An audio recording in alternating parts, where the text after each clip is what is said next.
Welcome, hello, and welcome to October. I hope you enjoy my new background. I have decided that for October, I'm going to look a little further back in history to find you some true crime stories that have some sort of really spooky, either legend or story or whatnot that has continued through the years.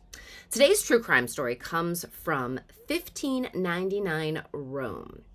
And due to that, I'm going to do my very best to pronounce all of the names correctly. But if I do not, please accept my preemptive apology. I mean no disrespect. Okay.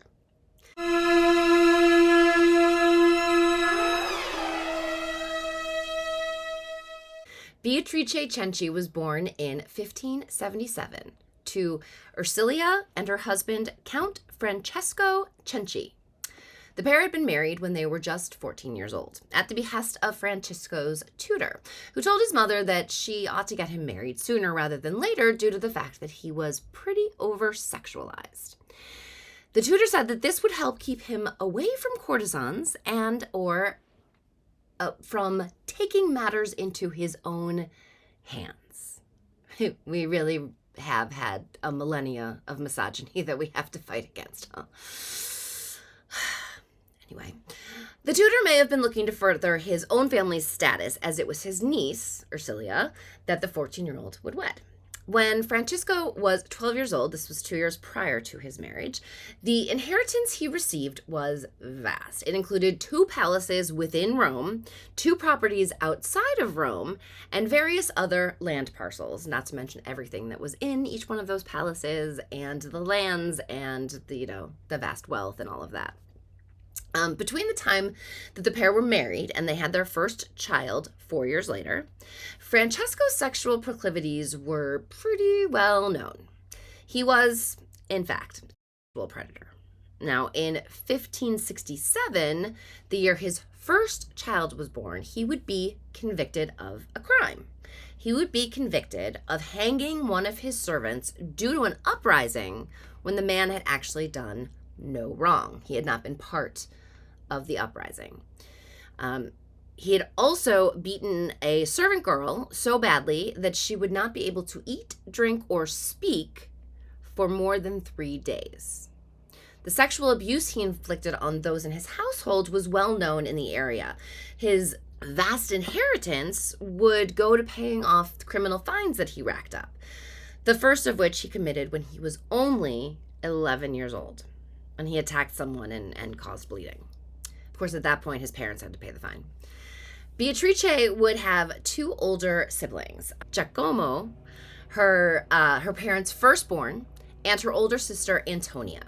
When their mother died having their baby sister, Francesca, and the baby died 3 days later, the Count fell into a rage and did his best to rid himself of his family. His daughters, Antonia and Beatrice, were sent to a monastery to live with the Franciscan nuns, and they would stay there for about 7 years or so. It was while the girls were in the nunnery in 1585 that a new pope would come to power. Pope Sixtus V. Now, remember, it was Rome, it was the 16th century, meaning that the pope was in charge. While he would accept and listen to advice from those closest to him, bishops, cardinals, and the like, ultimately, his decisions were final. And the new pope's goal was to remove corruption by punishing the noble class when they broke laws. Radical! Because up until then, they would simply have to pay a fine for most crimes. Now, this pope would go after land and assets that were achieved through embezzlement, even ones that had been achieved through embezzlement from the previous generation. This included Francesco's inheritance. When the pope demanded that all seized property be returned to the Vatican, Francesco knew it would bankrupt him. So after negotiations, the total owed was brought down to about 25,000, and they were called scudi at the time, which was not a small amount. In fact, it was enough to get Francesco's father absolved in the eyes of the Lord, but Francesco was used to paying large sums to the authorities, so this didn't feel so strange to him. Now, many years earlier, when his sons were still small and his wife had passed, he had received a papal degree to take care of his sons, for he had done very little to provide for them. So, in other words, the Pope said, hey, dude, you got to take care of your kids. Like, I'm literally writing a decree that says Count Francesco Cenci must provide for his sons. He must give them clothes and food and lodging, and he was really not doing any of that. He was just not. So now the sisters were kept away from their father's violence, rage, and neglect by living in the convent, which wasn't a particularly pleasant place to be, but they were away from the vicious temper of their father. Pope Sixtus would pass in 1590, and over the next couple of years, the Vatican would be run by multiple short-lived popes. And in response to that lack of leadership, Rome would become, by all accounts, basically lawless. The Count thrived much, much better in these conditions, becoming more violent and more brazen. Things only got worse when his eldest and least favorite son decided to get married. When the newly wedded couple set up home in an apartment in Castle Cenci, Francesco made two big changes in his life. First, he decided he would rather move out of his home than witness the good fortune of his son. And second, it was time for his daughters to return to him. Beatrice returned at the age of 15. Francesco moved his household to a different palace he'd owned. This one was on the Tiber River. He brought Antonia and Beatrice with him. His son Rocco joined him in the move, while his son Christoph had chosen to stay with his brother Giacomo. The two younger sons had been sent to school in the city. Now, Francesco has a lot of children, many of which are not legitimate, but he does have to take care of all of them. So his next order of business was to get himself married.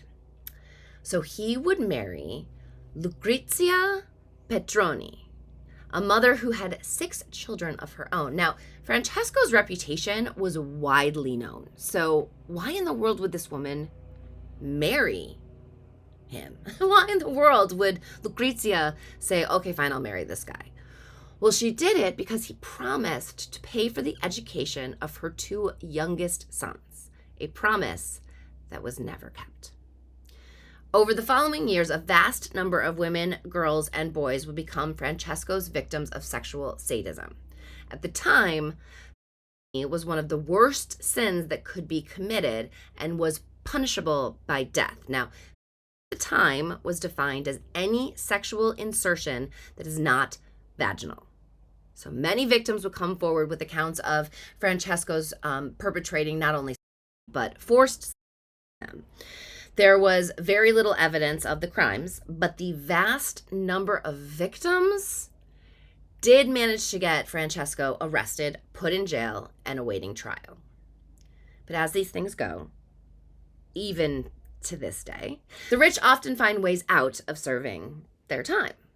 In this case, Francesco's illegitimate daughter had a son who was a lawyer, and he would stand as advocate and get the court to release him from jail.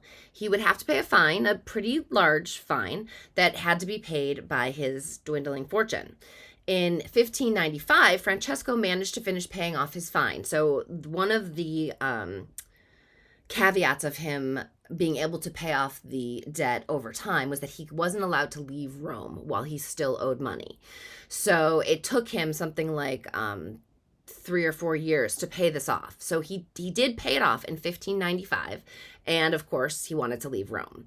So he took Lucrezia, his wife, and his daughter Beatrice with him to the palace of a friend, because all of his were so just worn and in disrepair just from years of neglect and no one really taking the time to care for it. Now, at his new home, Francesco basically imprisoned his wife and daughter. He bricked up the windows and sealed all the doors. He allowed air to flow only through small cracks in the walls. And he basically turned their servants into jailers. I mean, they were locked into their rooms. Now, they were cut off from the outside world completely. During this time, 2 of the brothers would perish.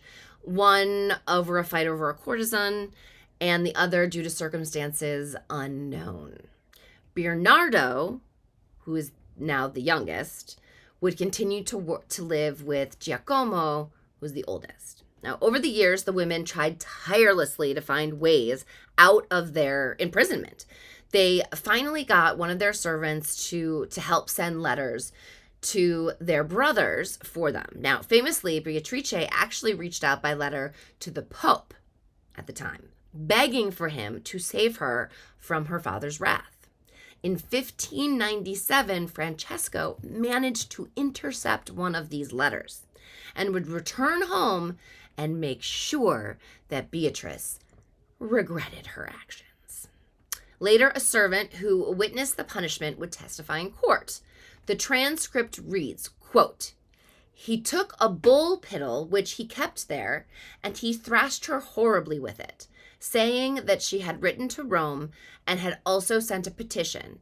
And Beatrice denied those allegations, and he kept her shut in her bedroom for 2 or 3 days. He himself would bring her food, and he would open the door to her bedroom and put it on the floor, and then he would go away at his good will." He would go away at his good will.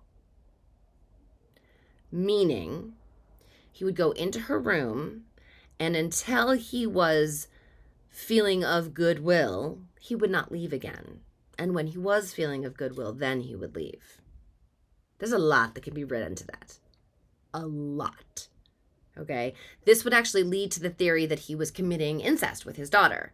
Now, this would never be confirmed by Beatrice's own words. She would always deny it. Now, in 1597, Beatrice was already 20 years old, and her father had not sought out a marriage proposal for her. He even refused proposal suggestion that the Pope made at the time. It's weird. The man who became Lucrezia and Beatrice's connection to the outside world, Olimpia Calvetti, would continue to do so for the women for many, many years. He was their connection, right? So when Beatrice decided that she had enough, it was Olimpio that she would ask for help. Olimpio, in turn, would seek the help of Giacomo and Bernardo for assistance. Now, the first plan that the ladies had was to poison them. But in the time it took them to get this plan out to their brothers so that they could actually procure poison and get it back to them, Francesco, their husband, had figured out that he needed to be watching his own back.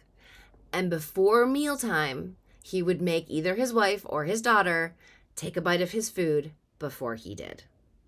So poisoning was out.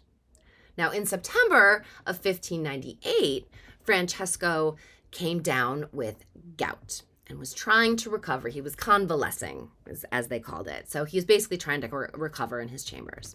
Now, this became the perfect time for them to act. When Olimpio, along with another servant, were sent into the room to dispatch Francesco, it took some convincing. They would go in there and then immediately leave. And Beatrice said, "Look, if you don't go in there and you don't do this, I'm going to go in there and I'm going to do it with my bare hands."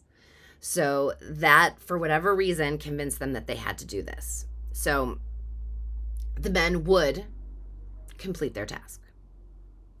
But it wasn't the end of the evening's activities because, well, he's now been dispatched. He's now dead. They can't just be like, "Oh, he's dead." Like, we got to set things up. So they tried to set it up so it looked like he fell through a hole in the balcony. So they made a hole in the balcony, but then they threw him over the balcony instead of throwing him through the hole, which doesn't seem very smart. And in the morning, the women would start screaming when they, noticed the sight of his body below. That was the plan. However, their setup wasn't very good. Really, they didn't think of a lot of things. First, the hole didn't seem big enough for Francesco to even fall through. And the fact that he had died falling off the balcony did not explain, one, the huge pool of blood in his bed, or the large cut above his eye that had to be caused by some sort of sharp object. So, in November of 1598, an investigation into his death was ordered by the Pope himself. As a result, Giacomo, Lucrezia, and Beatrice were detained. By all accounts, they were treated very, very well. They were royalty. They got house arrest, while the investigation was underway. But the people in the town really did not like the idea that the nobility could get away with things without consequence. This in turn caused the authorities to take the Cenci family out of house arrest and put them behind bars, including the little one. So Bernardo is also in jail with them. It's the four.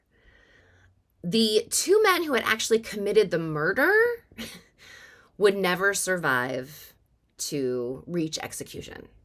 Olimpio was beheaded by a bounty hunter after Giacomo allegedly put a price on his head. The other was murdered. The other was killed during his torture for information. So they would torture them for information, and with this particular person, it went too far, and he died. Now, Olimpio's wife, angered by his death, would take everything she knew to the authorities, specifically where the bloody bed sheets had been hidden, because they hadn't been gotten rid of, they'd been hidden. Rookie mistake. Giacomo, Beatrice, Lucrezia, and Bernardo would be subjected to torture during their questioning. This was unusual for the time, as these were members of the nobility, but under torture, Giacomo would admit his part of the death of Olimpio. Lucrezia would admit to her involvement in the death of Francesco, and they would both point the finger at Beatrice as the person who was most adamant about the crime. But Beatrice would not allow the torture to cause her to admit to anything except for an affair with Olimpio. Now, experts agree that while this may have been said, it may not have been true.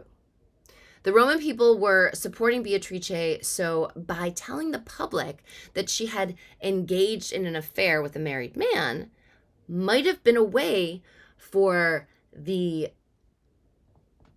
authorities to sway her support away from her. Well, she's not as virtuous as you think. She had an affair. Didn't work. The people loved Beatrice. The Pope at the time was pushing for torture of the members of the family. He was increasingly upset by the nobility's way of skirting laws. He was also motivated by the fact that the church would receive all of the Cenci's assets if and when all the members of the family were found guilty. All of the money would go right into the church's coffers. Now, almost exactly 1 year to the date of the murder, the verdict came down from the Pope. The three were all sentenced to death. Bernardo, because of his age, was spared the death penalty, but he was made to watch the events of the day, so everything that happened to his family, and then he was sentenced to hard labor. They were made to walk barefoot to the church, outside which they would be executed. They were given last rites and then ushered outside.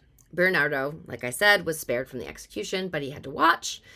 The story goes that Lucrezia was greeted by the crowd with very little sympathy. Sad, since she'd pretty much gone through the same thing as Beatrice, but she had married the man. It wasn't, her father that she had been stuck with him. So it was said that Lucrezia was so terrified that she fainted on her way to the chopping block. There wasn't a gallows. There was an executioner. There wasn't a gallows where they put their head in and they hit the button or they let go of the string. This was an actual executioner. They put their head down on a block and the executioner took their head off. So Lucrezia would faint and had to be carried up to the chopping block, and her head was removed before she ever gained consciousness again. And I personally think that is a very small mercy. Giacomo would be executed the most brutally. He was ridden through town in a cart to the site of his execution, where people were, throwing things at him and, calling him names. And he'd been injured due to the torture and abuse that he'd suffered at the hands of both the authority and then the witnesses lining the streets. He was mutilated by hot coals and then bludgeoned to death. His corpse was cut into pieces that were hung on hooks as a warning to the people of the town. Oftentimes, pretty much every time people were executed, they were left so that the people of the town could see it. So it was like a deterrent for future crimes. It was the example, so you could see what would happen to you if you didn't follow the rules. Now, Beatrice's beheading happened in the middle of the two extremes. Lucrezia, where she fainted, and Giacomo, who was just brutally destroyed. Many of the witnesses say that cried out at the injustice of her sentence, but she walked with her head held high. She knelt at the block. She did not say a word. The executioner's axe fell, and it was over. Now, the legend of the Roman Virgin then began in earnest. She would be known forever as the poor girl who was killed for standing up to her tormentor. As was required by Roman law, the three bodies remained in public view in the square as part of the witness portion of their punishment. Beatrice's body was never, ever left alone. Instead, young girls made wreaths of flowers. They put them on her head. They remained with her so she would never have to be alone. And when the bodies were finally taken down, Beatrice's funeral procession was extremely large. Mounds of flowers and lit candles were left at the site of her final resting place. And over the years, she has become subject of countless paintings, stories, songs, plays, all sorts of things. She has become a symbol for women who are able to find and use their power. Now, the bridge that crosses the Tiber River, the one that she had to cross on her way to her execution, to this day still stands. It has 10 statues of angels along it. Each one is carrying a different kind of weapon. So one has a whip, one has a lance, one has a crown of thorns. These are the objects that were used to torture Jesus on his way to his death. Now, the mausoleum on the bridge leads to what was the site of Beatrice's execution. The bridge shoulder-high wall, with columns connecting the bottom and the top of the walls so you can see through it, makes for the perfect place to display something, which is where the dead bodies of those who had broken the law had been displayed. A tradition that spanned at least 200 years. Now, to this day, a legend lives. In the evenings, when the sun has set and the darkness has gathered, if you walk upon the bridge, you might catch the sight of a lady, of a woman, walking along it. She'll be walking away from you. Her head is down. The arm by her side is straight, but swinging.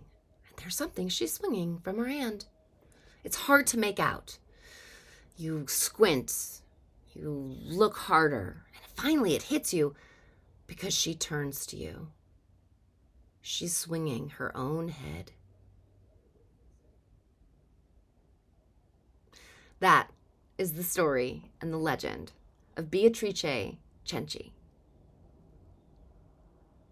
Hey, do me a favor. Be nice to yourself. You deserve awesomeness and joy and fun. I'll catch you next time.